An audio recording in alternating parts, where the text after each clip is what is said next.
आज इस अंतिम प्रवचन में जो भी हमने सुत्त पढ़ा है, रतन सुत्त, उसके मद्देनज़र जो भी आपकी चर्चा होती रही और चर्चा से यहाँ ज़्यादा संख्या में प्रशिक्षणार्थी है, जो युवा है, तो और जो भी बुजुर्ग है, जो प्रौढ़ है, उनके लिए भी ये बात हो सकती है और शायद उनको नहीं हो और उनके समझ में आए तो वो दूसरों को भी उसमें उस बात से अवगत करा सकते हैं। इसलिए मुझे लगा कि जो मुख्य दो बातें रही वो यदि रही तो ये नहीं रह सकती और ये है तो वो नहीं रह सकती, उस आधार पर मैं कह रहा हूँ। जो भी ये चर्चा हुई है, आपने 4-5 दिन जो भी चर्चा की है, उस चर्चा में एक प्रमुख मुद्दा जो मुझे बहुत लगा कि उसके बारे में मुझे बात करनी चाहिए, वो है जीवन का ध्येय, कि हमारे जीवन का क्या ध्येय हो, हम किसके लिए जीवन जिए। जो भी हमारा जन्म हुआ है, जो भी हम बड़े हुए हैं, जो भी एक ना एक दिन तो मरना ही है, मृत्यु तो आना ही है। जन्म से लेकर मृत्यु तक का जो लंबा हमारा सफ़र है, वो हम किसके लिए व्यतीत करें, किस बात के लिए व्यतीत करें, किस तरह से व्यतीत करें, वो हमारे जीवन का ध्येय है या और कुछ है। ये मुख्य बात है कि हमारे जीवन का ध्येय क्या है, जिसके लिए समर्पित होकर हमें जीवन जीना चाहिए। ये पहली बात है। और इसी मुख्य मुद्दा को लेकर फिर सारी बातें आ जाती हैं। हम किस तरह से जीना चाहते हैं, उसी को लेकर सारी बातें आ जाती है, उसी को लेकर सारी इच्छाएं, उसी को लेकर सारी आवश्यकताएं, उसी को लेकर सारे जीवन के अलग अलग हिस्से उसी में आ जाते हैं। ये मुझे लगा कि इस बात को लेकर हम बात करें। और कल हमने पूजा में पढ़ा, जो भी बाहर से आते हैं, मेरा प्रवचन सुनने मात्र के लिए उनको पता ना होगा, लेकिन वो पढ़ सकते हैं 96 पेज पर जो बुद्ध एंड इस धम्म है, उसमें वो धम्म चक्र प्रवर्तन सुत्त है। उसमें हमने कल पढ़ा कि अच्छा इंसान होने के 5 मापदंड है और वो 5 शील है अच्छा इंसान होने के। एक इंसान होने के नाते हम अच्छा इंसान करके जिए, उसके लिए 5 मापदंड है। और आप हमेशा यही सोचते हैं कि लोग आपको अच्छा कहें, कोई भी नहीं सोचता कि लोग मुझे बुरा कहें।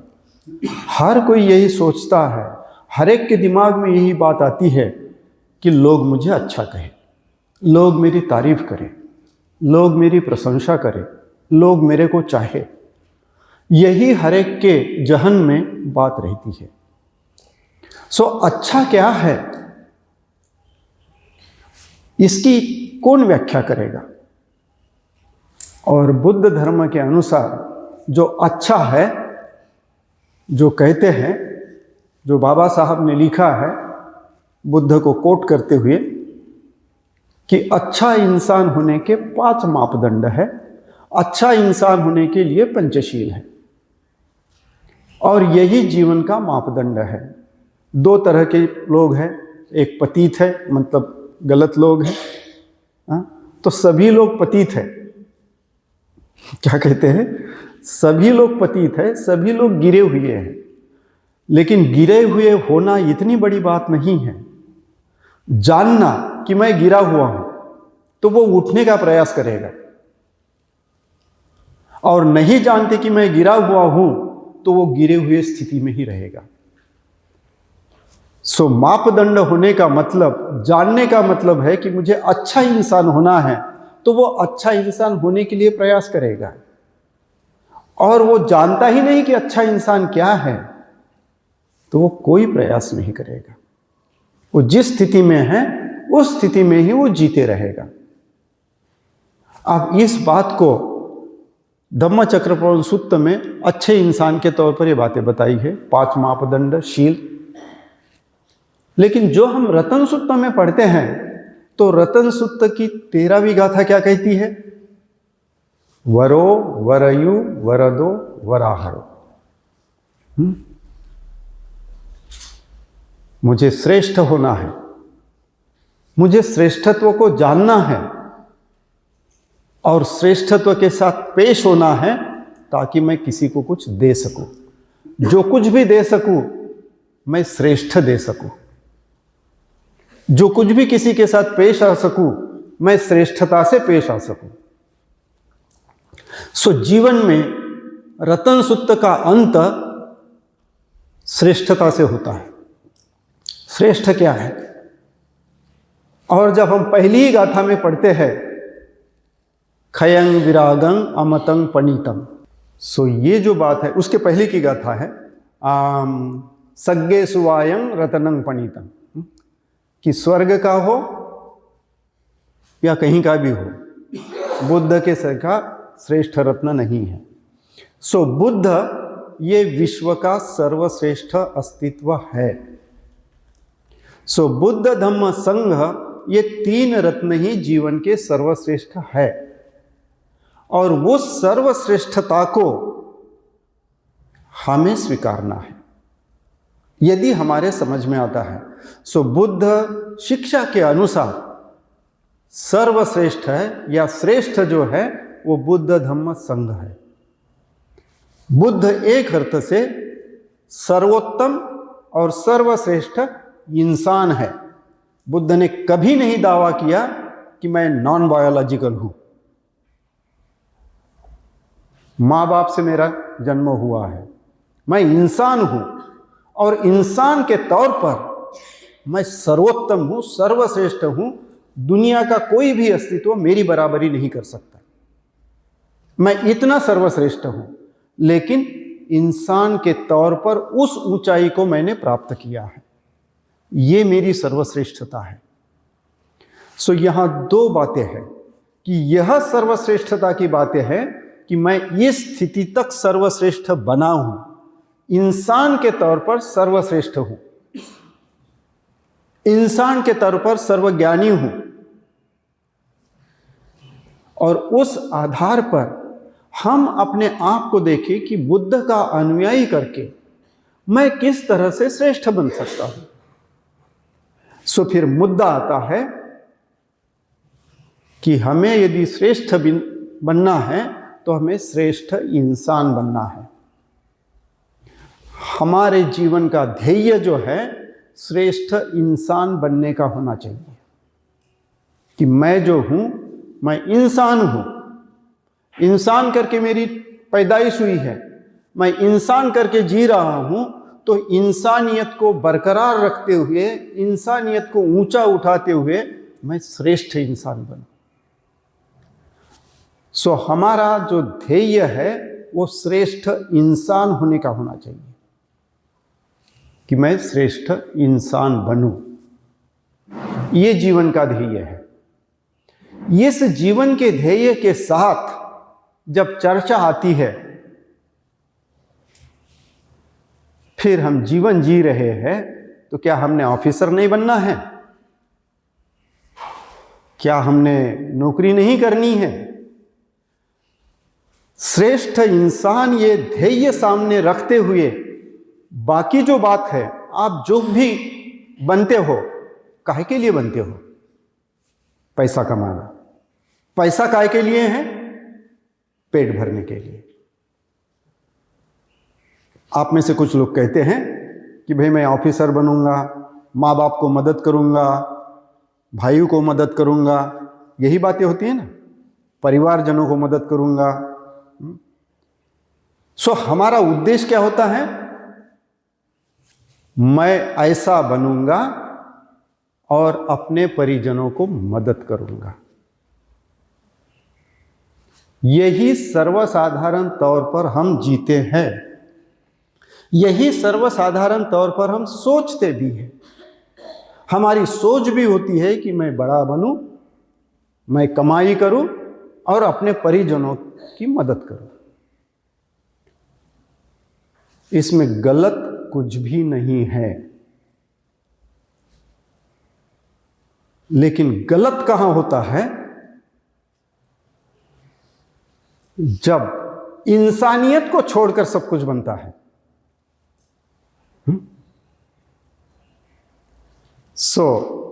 मेहनत से कमाओ और बांट कर खाओ, यह अलग बात है। बदमाशी से कमाओ और बांट कर खाओ तो वो बात भी अलग है। दोनों में जमीन आसमान का फर्क है।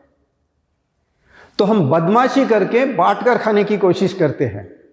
लोभ मोह द्वेष के अधीन होकर हम गलत तरीके से पेश आकर अमानवीय तौर पर व्यवहार करते हुए हम बातें करने की कोशिश करते हैं। बुद्ध उल्टा कहते हैं। बुद्ध कहते हैं इंसान बनो, इंसानियत से पेश आओ, इंसानियत को सर्वश्रेष्ठ मानो, इंसानियत के तौर पर आपको जो बनना है वो बनो और जो मदद करनी है वो करो। इंसान बनने से पहले सबसे पहले आप स्वयं को मदद करते हैं। दूसरों को मदद बाद में आती है, आप स्वयं को मदद करते हैं। और यह स्वयं को मदद करना अत्यंत महत्वपूर्ण है कि जब तक मैं स्वयं न बनूं, मैं दूसरों को कैसे मदद कर सकता हूं। तो मुझे स्वयं को अच्छा बनना है। जब तक हम स्वयं अच्छे नहीं बनेंगे, हम दूसरों को किस तरह से मदद कर पाएंगे। स्वयं यदि आप मैत्रीपूर्ण हैं तो घर में किसी के भी साथ आप मैत्री से व्यवहार करेंगे। आपके अंदर मैत्री है तो आप घर में किसी के भी साथ मैत्री से व्यवहार करेंगे। और आपके अंदर गुस्सा और द्वेष है तो घर के हर लोगों के साथ आप उसी तरह से पेश आएंगे, उसी तरह से आपका व्यवहार होगा। चिड़चिड़ाहट होगी, गुस्सा होगा, द्वेष होगा, उल्टा जवाब देना होगा, सब कुछ उसी तरह से होगा, क्योंकि आपके अंदर वो है, वो आप बांट रहे हैं। मैत्री से जीना है या द्वेष से जीना है। तो जो भी हम कमाते हैं या जो भी हम बनना चाहते हैं, वह सबसे पहले इंसान बनने की कोशिश करें। और इंसान के तौर पर हमें पेट भरने की जरूरत होती है। इसलिए जितने भी व्यवसाय हैं वो सारे आजीविका के व्यवसाय हैं। उससे सारी आजीविका ही होती है। इस देश का राष्ट्रपति, पंतप्रधान हो या संपूर्ण पृथ्वी का राजा हो तो उसको ही भोजन लगता है। और रास्ते पर का भिखारी हो तो उसको ही भोजन लगता है। कोई भी हो भोजन के लिए तड़पता है कि मुझे भोजन मिले। कौन सा भी इंसान हो, कौन सा भी प्राणी हो, उसको भोजन चाहिए। जैसा ही वो जागता है भोजन के लिए कार्यरत रहता है। पक्षी उठते हैं, सुबह ही दौड़ते हैं। प्राणी उठते हैं, सुबह ही दौड़ते हैं। इंसान भी उठता है, सुबह ही शुरू हो जाता है खाना। हर प्राणी और हम इंसान करके हमें आजीविका कमाने की है। लेकिन आजीविका किसी भी तरह से कमाई जा सकती है। लेकिन आप अपनी आजीविका किस तरह से कमाएंगे? इंसान के तौर पर आजीविका कमाना बात अलग है और इंसानियत को छोड़कर आजीविका कमाना बात अलग है। यदि इंसानियत को छोड़कर आजीविका कमाते हैं तो फिर वो बौद्ध धर्म के विरोध में जाता है। आप इंसान करके विकसित होते हुए आप आईएएस ऑफिसर बने, आप राजनेता बने, आप व्यापारी बने, कोई भी बने, वो बनने के पहले सबसे पहले आप इंसान करके विकसित हुए हैं क्या, ये महत्वपूर्ण बात है। आप यदि महामंगल सूत्र पढ़ते हैं तो महामंगल सूत्र में एक गाथा है, आपने अभ्यास किया होगा। बहु सचंच सिपंच विनयोच सुशिक्षितो सुभाषिताच या वाचा एतं मंगलमुत्तमम्। बुद्ध क्या सिखा रहे हैं? बहु सचंच सिपंच, बहुत सीखिए, अच्छी शिक्षा ग्रहण कीजिए अच्छे शिल्प सीखिए। शिल्प काय के लिए है? शिल्प आजीविका के लिए। वो हुनर की बात है कि आप में क्या क्षमता है, आपके क्षमता के अनुसार उस क्षमता को विकास करते हुए आप अपनी आजीविका कमा सकते हैं। आप में जो भी हुनर हो उस हुनर को बढ़ाइए। कई पेशा है जीवन के लिए, कई बातों की जरूरत है। उन बातों में से जो भी आपकी हुनर है, जो भी आपकी बातें हैं, आप खाना बनाना चाहते हैं, बढ़िया खाना बनाइए, अच्छे से खाना बनाइए, स्वादिष्ट खाना बनाइए। उससे आप अपना पेट भर सकते हैं। कैटरिंग का व्यवसाय कर सकते हैं, पेंटिंग का व्यवसाय कर सकते हैं। लेकिन आपके अंदर हुनर है तब उस हुनर को बढ़ाइए कि आप में कलर सेंस है कि कौन सा रंग किसके साथ अच्छा लगता है, कौन से रंग का क्या होता है। वो कलर सेंस के साथ आप बहुत अच्छे पेंटर बन सकते हैं। सो जो भी आप में हुनर है उस हुनर का विकास कीजिए। वो शिल्प है। शिल्प का मतलब केवल मूर्ति बनाने की बात नहीं है। बुद्ध वहां मूर्ति बनाने की बात नहीं करते हैं कि जो भी आपके अंदर हुनर है, जो भी आपकी क्षमता है, उसके अनुसार आप यदि दूसरों को समझाने में अच्छी बात करते हैं, दूसरों को अच्छी तरह से समझा सकते हैं, आप टीचर हो सकते हैं, आप शिक्षकी पेशा अच्छा कर सकते हैं।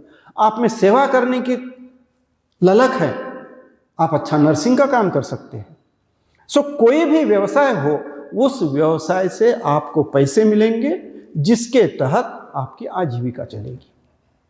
सो बुद्ध ये सिखाते हैं, सीखो, बहुत कुछ सीखो, अच्छा ज्ञान अर्जित करो। हम ज्ञानी नहीं बनते, हम रटते हैं और रटकर प्रोड्यूस करते हैं। हम ज्ञानी नहीं बनते। जैसी परीक्षा हो जाती है, किताबें बाहर होती है, तुम्हें क्या समझा? कुछ भी नहीं समझा। परीक्षा पास हो गया, फर्स्ट क्लास डिस्टिंक्शन मिल गया। ज्ञानी कहां बना? आज की पीएचडी क्या है? कट पेस्ट करो, सबमिट करो, पीएचडी ले लो। पीएचडी का मतलब है आपने कुछ नया संशोधन किया है, नया ढूंढ के निकाला है, नई खोज है। पीएचडी का मतलब ही आपने खोज के निकाला है। बाबा साहब की पीएचडी छोटी सी है। छोटी सी किस अर्थ में? उनका किताब कितना है? एनिहिलेशन ऑफ कास्ट के लिए पहले उन्होंने एंथ्रोपोलॉजी में जो छोटी सी ये था, caste in India, mechanism, genesis, development, छोटी सी बात है। लेकिन उनकी अपनी खोज है कि भारत की जाति व्यवस्था क्या है। वह खोज होनी चाहिए। आपने इतना बड़ा थीसिस लिखा या इतना सा थीसिस लिखा, वो बात नहीं है। उसमें नया क्या है, उसमें आपने क्या खोज के निकाला है, वो नहीं होता। ढेर सारे पीएचडी होते हैं, कट पेस्ट करो, पीएचडी कर लो। वो ज्ञान नहीं है। बुद्ध वो ज्ञान नहीं समझते। सीखो, सोचो और ज्ञान निर्माण करो, ज्ञानी बनो। तो सीखने का मतलब है ज्ञानी बनो।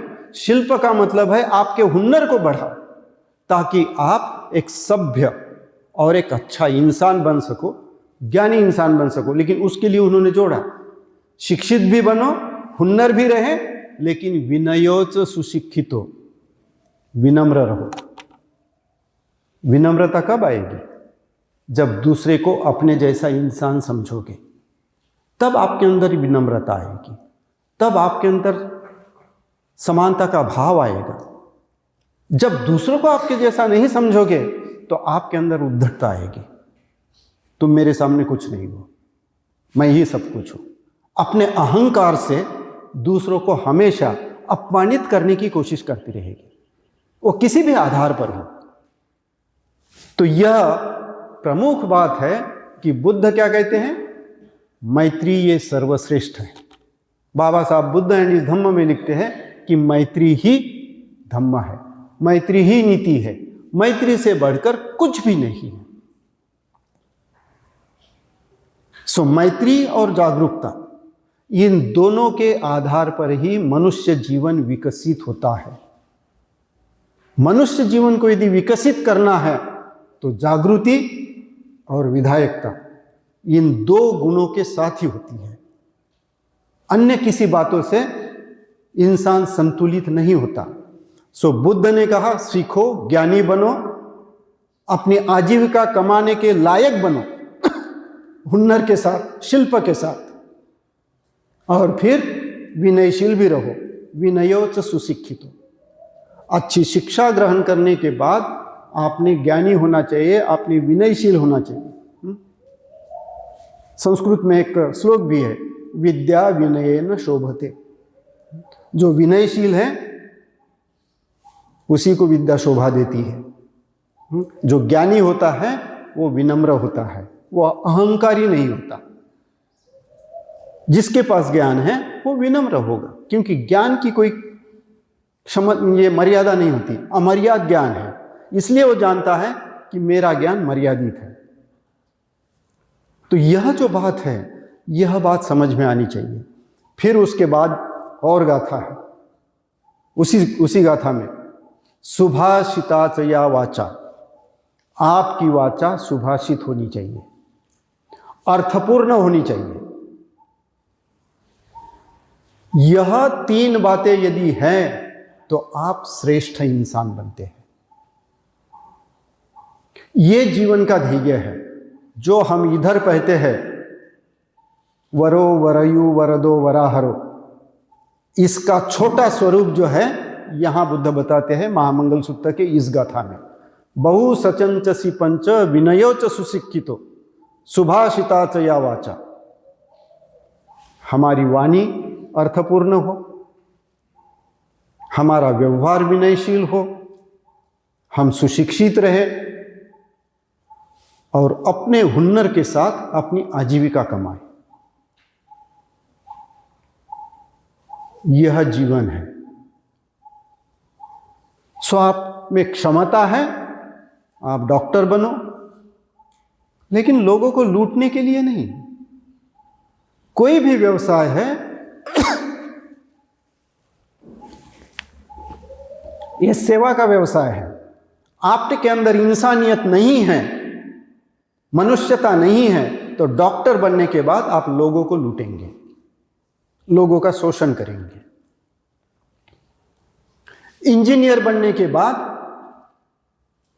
आपने बनाए हुए पुल ढह जाएंगे, छत गिर जाएगी, क्योंकि आप में इंसानियत नहीं है कि मैं क्या बना रहा हूं और किसके लिए कर रहा हूं। आप केवल पैसे के लिए कर रहे हैं। सो यहां दो बातें हैं। संसार जो दौड़ रहा है, ये सारी बातें मैं बता रहा हूं, आपको पता नहीं होगी ऐसी नहीं है, लेकिन मुख्य मुद्दा है हम समूह के प्रभाव में जीते हैं। हमारे इर्द गिर्द, हमारे आजू बाजू में जो भी समाज है, जो भी समूह है, उसका हमारे ऊपर बहुत भारी प्रभाव होता है। आप ऐसा करने जाएंगे, बोलेंगे क्या बेवकूफ है, मूर्ख है ये। ध्यान करो, शांति से बैठो, चल उठ, आलसी होकर बैठा है, इससे क्या मिलेगा? ध्यान करने से क्या मिलेगा? उतना ही समय पढ़ाई कर। ये बातें होती हैं। सो मुख्य मुद्दा यह है कि हमारे इर्द गिर्द का वातावरण जो है, ये बुद्धिस्ट शिक्षा के पूरी तरह से विरोध में है। बौद्ध कहलाने वाले लोग भी उस प्रभाव में जीते हैं। और कौन सा प्रभाव है? पैसा कमाओ, सत्ता चाहिए। सत्ता और पैसा, ये दो बातों के पीछे दौड़ लगी है। कुछ भी हो मुझे पैसा चाहिए, कुछ भी हो मुझे पैसा चाहिए, और पैसे के पीछे संसार दौड़ रहा है। और उस दौड़ में भी हमें भी शामिल होने के लिए प्रवृत्त कर रहा है कि तुम भी दौड़ो मेरे साथ। हम सोचते नहीं बाजू में खड़े होकर क्षण भर के लिए कि मैं क्यों दौड़ रहा हूं और काय के लिए दौड़ रहा हूं, मैं क्या कर रहा हूं और क्यों कर रहा हूं। ये सवाल हमने भारतवर्ष में दफना दिए हैं। इस सवाल को सामने रखते हुए हम जीवन नहीं जी रहे हैं। जब भी आप अपने आप को मैं क्या कर रहा हूं और क्यों कर रहा हूं इस सवाल से पेश आएंगे तो आपका जीवन हमेशा खोज के तौर पर बदलते जाएगा। और वह सवाल यदि आप नहीं पूछते हैं तो किसी न किसी का आप अंधानुकरण करते रहेंगे। और यही अंधे की बात चल रही है। भव चक्र की पहली कड़ी है, एक अंधा जा रहा है और उस अंधे के कंधे पर हाथ रखकर दूसरा अंधा जा रहा है। और कबीर कहते हैं जग अंधा है। सो उस तरह से हम जी रहे हैं।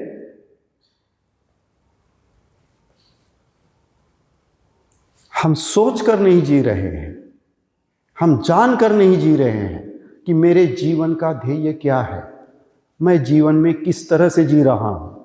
हमेशा सत्ता और संपत्ति के आधार पर एक आदमी दूसरे पर रोब जमाना चाहता है, दूसरे पर अपना अधिकार जमाना चाहता है, दूसरे को अपने काबू में रखना चाहता है। घर का मुखिया होता है ना, मेरे भरोसे पर तुम खा रहे हो सब, बोलता है ना, छाती पर हाथ रखकर बोलता है कि मेरे भरोसे पर तुम खा रहे हो, मैं तुम्हें खिला रहा हूं। ये रोब है, ये बात होती है। तुम्हें किसने कहा कमाने के लिए? हर कोई व्यक्ति बड़ा होने के बाद, वयस्क होने के बाद उसने खुद कमाना चाहिए। अपनी आजीविका पेट भरने तक उसने कमाना चाहिए। वो घर में रहे, बाहर में रहे, लड़का रहे, लड़की रहे, हर एक ने अपने आजीविका के लिए कमाना जरूरी है। कोई भी प्राणी का बच्चा देखो, जब बड़ा हो जाता है तो मम्मी उसको नजदीक नहीं आने देती, दूध नहीं पीने देती, चल जा, तुझे दांत आ गए हैं, तेरी चोंच ठीक है, जाओ अपने तरीके से खाओ, खाओ नहीं तो भूखे रहो। आपने इधर देखा होगा एनिमल प्लैनेट में, शेरनी अपने बच्चों को सिखाती है साथ में ले जाकर, जब वो दौड़ने लगते हैं तब, कि किस तरह से शिकार की जाती है। थोड़े से बड़े होने के बाद चल जाओ अपना काम करो। हमारा बच्चा 25-30 साल का भी होता है, फिर भी उसको हम पालते हैं। कोई काम नहीं करेगा फिर भी बैठे रहेगा वो, और फिर हम खिलाते हैं उसको, और ऊपर से रोब दिखाते हैं, मेरे भरोसे तुम खा रहे हो। हम गलत तरीके से पेश आ रहे हैं। बुद्ध शिक्षा के विरोध में सारी ये बातें हैं। हमने हमेशा ये देखना चाहिए कि जो भी है वो अपने पेट भरने लायक कमा सकता है। जो भी प्रौढ़ है, उसके 2 हाथ हैं, उसका शरीर ठीक ठाक है, वो कुछ भी काम करे, लेकिन पेट भरने तक वो कमा के जरूर लाए। कामों की कोई कमी नहीं होती है, और कौन सा भी काम जो है वो कम दर्जे का नहीं होता है। ये भी हमारे दिमाग में है, और ये इसलिए दिमाग में है कि हमने सोच लिया है, हमने तय कर लिया है, जीवन के लिए हर काम की जरूरत है। जीवन जीने के लिए जो भी आवश्यकता है वो काम करना योग्य है, सही है। कोई भी काम ऊंचा या नीचा नहीं होता। हर काम का अपना अपना महत्व होता है, हर चीज का अपना अपना महत्व है। बीमार हो गए तो दवा का महत्व है, और तंदुरुस्त हो गए तो दवा कोई काम की नहीं है। भूख लगती है तो खाना महत्व का है। सो हर चीज का अपना महत्व होता है।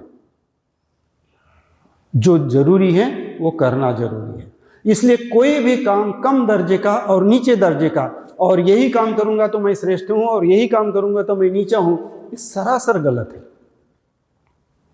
इसलिए बुद्ध ने वो गाथा में कहा, शिल्प, जो भी तुम्हारे में हुनर है उस हुनर को बढ़ाइए, उस हुनर में तज्ञ हो जाइए, उसमें प्रवीणता प्राप्त कीजिए और उसके आधार पर अपनी आजीविका कमाइए।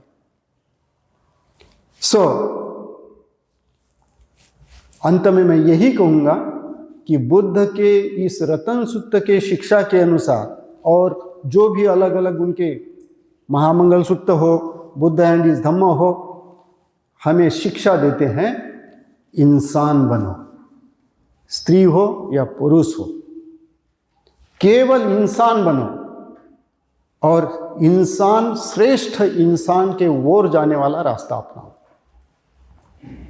अपने इंसानियत को जितना ऊंचा उठा सको उतना ऊंचा उठाने की कोशिश करो और श्रेष्ठ इंसान बनो।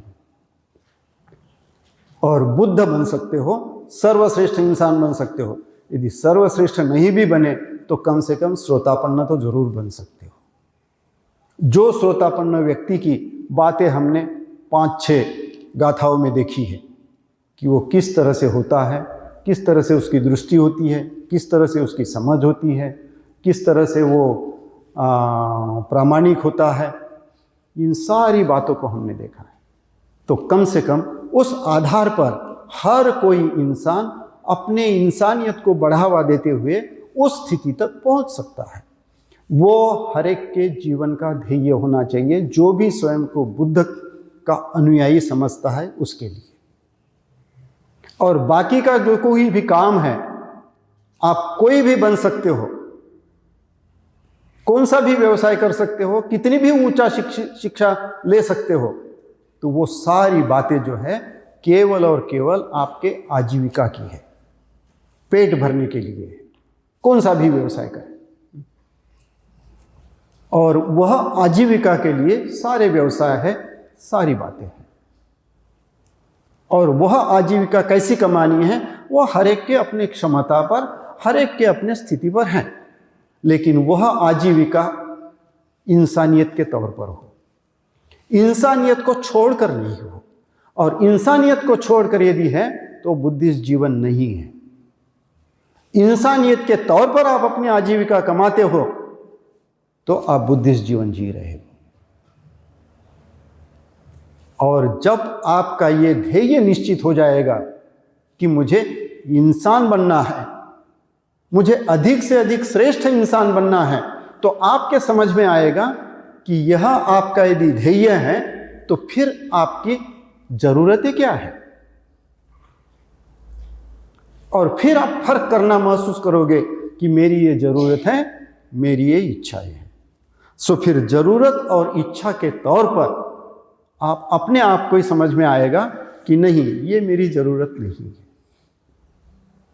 ये मेरी इच्छा है, ये मेरी इमोशंस है। जरूरत समझने के लिए फिर ये 2 सवाल है, मुझे क्या चाहिए और मुझे क्यों चाहिए। क्या और क्यों के साथ हमेशा आप बने रहोगे तो आपका जीवन अलग स्तर पर जाएगा। मैं क्या चाहता हूं और क्यों चाहता हूं, मुझे क्या चाहिए और क्यों चाहिए, मैं ऐसा व्यवहार क्यों कर रहा हूं, इसके पीछे क्या है। यह यदि सवाल के साथ आप यदि जीते हैं तो आपका जीवन का स्तर बहुत अलग होगा।